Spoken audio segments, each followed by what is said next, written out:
రాష్ట్ర ప్రజలందరికీ మీ అంబటి రాంబాబు హృదయపూర్వక నమస్కారాలు. లిక్కర్ స్కామ్ జరిగిపోయింది అని ఒక గోబెల్ ప్రచారం చేసి ఆ అబద్ధాల చుట్టూ ఆరోపణలు అల్లి వాటిని కేసులుగా మార్చి రాజకీయ కక్ష సాధింపు చర్యలకు దిగుతున్న వైనాన్ని మనం మొదటి ఎపిసోడ్ లో చూశాం. ఈ రెండవ ఎపిసోడ్ లో ఇదే వ్యవహారానికి సంబంధించి మరొక కీలకమైన అంశంపై దృష్టి పెడదాం. ఎవరైనా మద్యాన్ని ఎక్కువగా అమ్మితే లంచాలిస్తారా లేక తక్కువగా అమ్మితే లంచాలిస్తారా? 2014-19 మధ్య లిక్కర్ బీరు విక్రయాలు, అదే విధంగా 2019-24 మధ్య లిక్కర్ బీరు విక్రయాలు పరిశీలిస్తే మీకు ఈ విషయం చాలా స్పష్టంగా అర్థమవుతుంది. చంద్రబాబు గారి గత హయాంలో అయినా ఇప్పుడైనా లిక్కర్ సేల్స్ గణనీయంగా పెరిగాయి. మద్యాన్ని నియంత్రించాలన్న లక్ష్యంతో పనిచేయడం వలన జగన్ గారి హయాంలో లిక్కర్ సేల్స్ తగ్గాయి. మరి ఎవరికి లంచాలు వస్తున్నట్టు? మద్యం విక్రయాల్ని ప్రైవేటు వ్యక్తులకు అప్పగిస్తే లంచాలిస్తారా లేక ప్రభుత్వం ద్వారా మాత్రమే అమ్మితే లంచాలిస్తారా? జగన్ గారి ప్రభుత్వ హయాంలో లిక్కర్ ను ప్రభుత్వమే విక్రయించింది. కానీ ఇప్పుడు చంద్రబాబు గారు ఏం చేశారు? మొత్తం ప్రైవేటు వాళ్ళ చేతుల్లో పెట్టారు. ఈ ప్రైవేటు వాళ్ళకి అప్పగించడంలో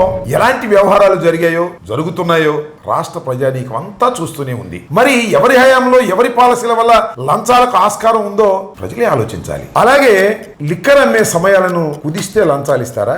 గతంలోనూ ఇప్పటిలా వేళాపళ లేకుండా అమ్మితే లంచాలిస్తారా? ఇది కూడా ఆలోచించాలి. అంతేకాదు, లిక్కర్ అమ్మే షాపులను పెంచితే లంచాలిస్తారా లేక షాపులను తగ్గిస్తే లంచాలిస్తారా? అలాగే షాపులకు తోడు పర్మిట్ రూములు, వాటికి తోడు బెల్ట్ షాపులు పెడితే లంచాలిస్తారా లేక బెల్ట్ షాపులు తీసేసి పర్మిట్ రూములను రద్దు చేస్తే లంచాలిస్తారా? చంద్రబాబు గారి గత పాలనలో ఉన్న దుకాణాలను జగన్ గారు గణనీయంగా తగ్గించారు. 2014-19 మధ్య రాష్ట్రంలో ఉన్న దుకాణాల సంఖ్య అక్షరాల 4380. వాటి సంఖ్యను వైఎస్ఆర్సీపీ ప్రభుత్వం 2934కు తగ్గించింది. అంటే 33% షాపులను జగన్ గారు తీసేశారు. అంతేకాదు, ఈ షాపులకు అనుబంధంగా ఉన్న 4380 పర్మిట్ రూములను కూడా రద్దు చేశారు. అలాగే లిక్కర్ షాపులకు అనుబంధంగా గతంలో ఉన్న 43,000 బెల్ట్ షాపులను ఎత్తేశారు. మద్యం బాటిల్ పై ఎంఆర్పి కంటే 10 నుంచి 25 రూపాయల వరకు అధిక ధరకు విక్రయించి ఆ డబ్బుని కింది నుంచి పై దాకా పంచుకుని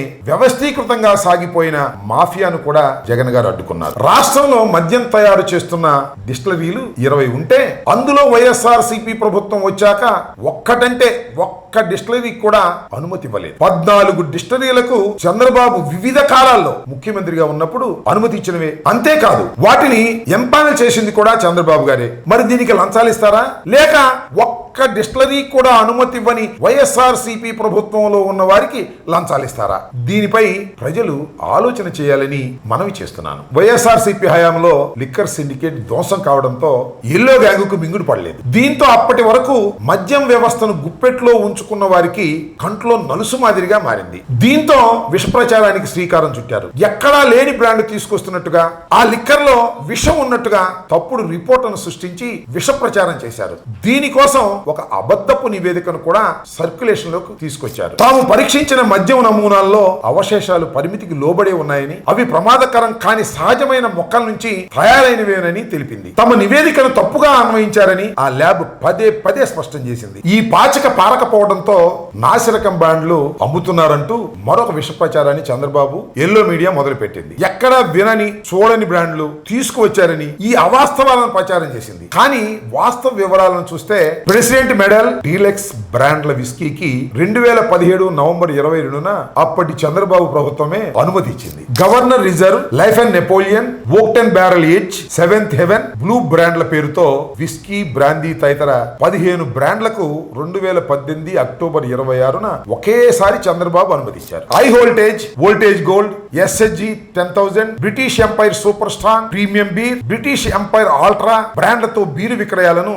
2017 జూన్ 7న అనుమతి జారీ చేశారు. Royal Palace, New King, Sign Out పేర్లతో విస్కీ, బ్రాందీ బ్రాండ్లను 2018 నవంబర్ 9న అనుమతి ఇచ్చారు. బీరా 91 పేరుతో 3 రకాల బీరు బ్రాండ్లను 2019 మే 14న టీడీపీ ప్రభుత్వమే అనుమతిస్తూ ఉత్తర్వులు జారీ చేసింది. TI Mansion House, TI Courier Napoleon whisky, brandy బ్రాండ్లను 2018 మే 15 అనుమతి ఇచ్చారు. ఇన్ని బ్రాండ్లకు అనుమతి ఇచ్చి వాటిని వైఎస్ఆర్సీపీ ప్రభుత్వమే మార్కెట్లోకి తీసుకువచ్చినట్టుగా చంద్రబాబు, ఆయన ఎల్లో మీడియా తీవ్ర ప్రచారం చేశారు. మద్యం వ్యవహారంలో వైఎస్ఆర్సీపీ ప్రభుత్వాన్ని అపాస్పాలు చేసేలా, అప్పటి ప్రభుత్వ ప్రతిష్టను దెబ్బతీసేలా తాము చేస్తున్న కుట్రలు భగ్నం కావడంతో చంద్రబాబు అనుకో 2022లో కాంపిటీషన్ కమిషన్ ఆఫ్ ఇండియాలో కేసు మూసివేయించింది. అక్కడ కూడా వారికి ఎదురు దెబ్బే తగిలింది. Competition commission of India September 2022లో చరితాత్మకమైన నిర్ణయాన్ని వెలువరించింది. రాష్ట్ర ప్రభుత్వం అమలు చేస్తున్న మద్యం విధానం పూర్తిగా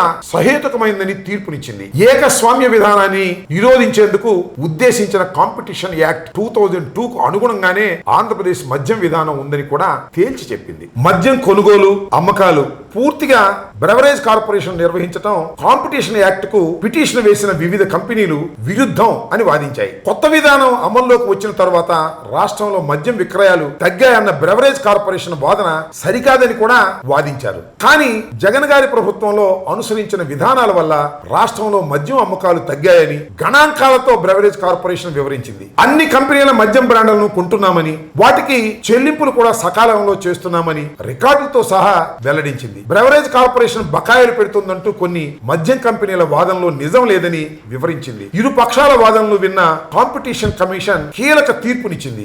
ఏపీ ప్రభుత్వం రాష్ట్ర బ్రెవరేజ్ కార్పొరేషన్ అనుసరిస్తున్న మద్యం విధానం చట్ట నిబంధనలకు అనుగుణంగానే ఉందని తీర్పులో స్పష్టం చేసింది. రియల్ స్కామ్ స్టార్ ఎవరు? చంద్రబాబు కదా. 2014-19 మధ్య చంద్రబాబు లిక్కర్ స్కామ్ పై వైఎస్ఆర్సీపీ ప్రభుత్వ హయాంలో ఆయనపై సిఐడి కేసు కూడా పెట్టింది. మద్యం కుంభకోణానికి సంబంధించి నమోదైన ఈ ఎఫ్ఐఆర్ లో A3గా చంద్రబాబు పేరు చేర్చింది. ఈ మేరకు ఏసీబీ కోర్టులో పిటిషన్ కూడా వేసింది. న్యాయస్థానం కూడా విచారణకు అనుమతించింది. 2012 నుంచి 2015 వరకు ప్రభుత్వానికి 2,984 కోట్ల పన్నులు రాగా 2015లో కొత్త పాలసీ తీసుకొచ్చి ప్రభుత్వానికి ఈ పన్నులు రాకుండా చేసింది. తద్వారా చంద్రబాబు ప్రభుత్వ ఖజానాకు తీవ్రమైన నష్టాన్ని చేకూర్చారు. టర్నోవర్ పై 8% వ్యాట్ తో పాటు అదనంగా 6% పన్నులను తీసేసింది. 6 నుంచి 10% పన్నులు పెంచాలని 3 సభ్యుల కమిటీ చేసిన సిఫారసును బేఖాతరు చేసింది. ఈ విధంగా 2 బ్రెవరేజ్లు 3 డిస్టిలరీలకు లబ్ధి చేకూర్చడానికి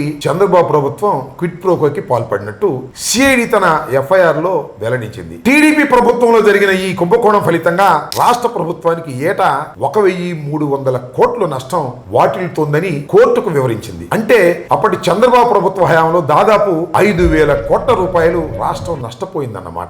ఈ కేసు దర్యాప్తు జరుగుతుండగా కొన్ని కీలక విషయాలు వెలుగులోకి వచ్చాయి. రాష్ట్రానికి ఆదాయాన్ని తగ్గించి లైసెన్సీలకు ప్రయోజనం చేకూర్చేలా క్విడ్ ప్రోకో జరిగినట్టు అధికారులు విచారణలో గుర్తించారు. రాష్ట్ర ప్రభుత్వం ఏర్పాటు చేసిన కమిటీ సిఫార్సులకు విరుద్ధంగా LOI ఇవ్వడం ద్వారా కొన్ని డిస్టిలరీలకు అనుకూలంగా వ్యవహరించినట్లు గుర్తించారు. DT నోటిఫికేషన్ తర్వాత కొత్త బ్రాండ్లను అనుమతించారని అధికారులు తెలుసుకున్నారు. సరఫరాదారులు కుట్రపూరితంగా లైసెన్సులతో కుమ్మక్కై కొన్ని ఉత్పత్తులను మార్కెట్లో డిమాండ్ లేకపోయినా కృత్రిమంగా డిమాండ్ పెంచారని తేలింది. ఇక 2014 నవంబర్లో జీవో నెంబర్ 993 ప్రకారం రెవెన్యూ డిపార్ట్మెంట్ ఏర్పాటు చేసిన కమిటీ సిఫార్సులకు విరుద్ధంగా కమిటీ సూచించిన వాటికంటే ఎక్కువ డిస్టిలరీలు స్థాపించేందుకు వీలుగా అప్పటి చంద్రబాబు ప్రభుత్వం అనుమతి మంజూరు చేసింది. తనకు సన్నిహితులైన డిస్టిలరీలకు ఆర్థిక ప్రయోజనం చేకూర్చడానికి ఈ నిర్ణయం తీసుకుంది. రాష్ట్రంలో 2012 నుంచి అమల్లో ఉన్న మద్యం కొనుగోళ్లపై ప్రివిలేజ్ ఫీజును తొలగించి అడ్డగోలుగా కథ నడిపిన చంద్రబాబు తీరుపై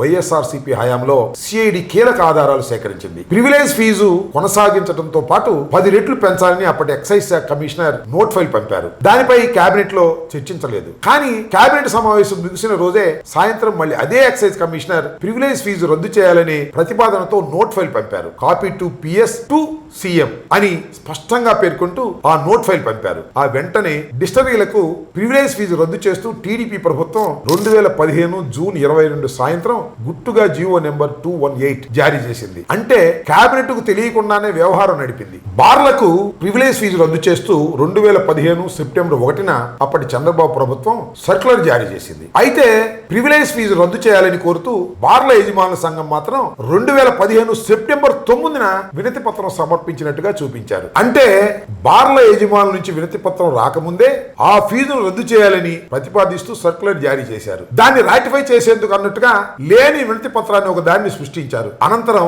బార్లపై ప్రివిలేజ్ ఫీజును రద్దు చేస్తూ 2015 డిసెంబర్ 11న జీవో నెంబర్ 468 జారీ అయింది. అందుకు సంబంధించిన నోట్ ఫైల్ పై ఎక్సైజ్ శాఖ మంత్రి హోదాలో కొల్లు రవీంద్ర, ముఖ్యమంత్రి హోదాలో చంద్రబాబు డిజిటల్ సంతకాలు చేయడం వారి ప్రమేయాన్ని సూచిస్తుంది. ఈ కేసులో అడ్డంగా దొరికారు కాబట్టి దీన్ని పక్కదోవ పట్టించడానికి లేని స్కామ్ ను ఉన్నట్టుగా చిత్రీకరించి రాజకీయంగా కక్షలు తీర్చుకునే పన్నాగానికి దిగారు. చంద్రబాబు హయాంలో జరిగిన అక్రమాలకు సంబంధించి సిఐడి నమోదు చేసిన కేసు ముందుకు సాగనివ్వడం లేదు. పైగా ఆ కేసు నిర్వీర్యం చేసి ఎత్తివేయించుకునే కుట్రకు పాల్పడుతున్నారు. నిజాయితీ ఉన్నవారు ఇవన్నీ ఎందుకు చేస్తారు? నిష్పాక్షిక విచారణకు ఎందుకు సహకరించడం లేదు? దర్యాప్తు సంస్థలను ఎందుకు తన గుప్పెట్లో ఉంచుకుంటున్నారు? ఇవన్నీ ఇప్పుడు ప్రశ్నలే. తదుపరి ఎపిసోడ్ లో మళ్ళీ కలుసుకుందాం. ఇందులో చాలా గమ్మత్తైన విషయాలు ఉంటాయి, చాలా ఇంట్రెస్టింగ్ గా కూడా ఉంటుంది. అంతవరకు సెలవు. నమస్కారం.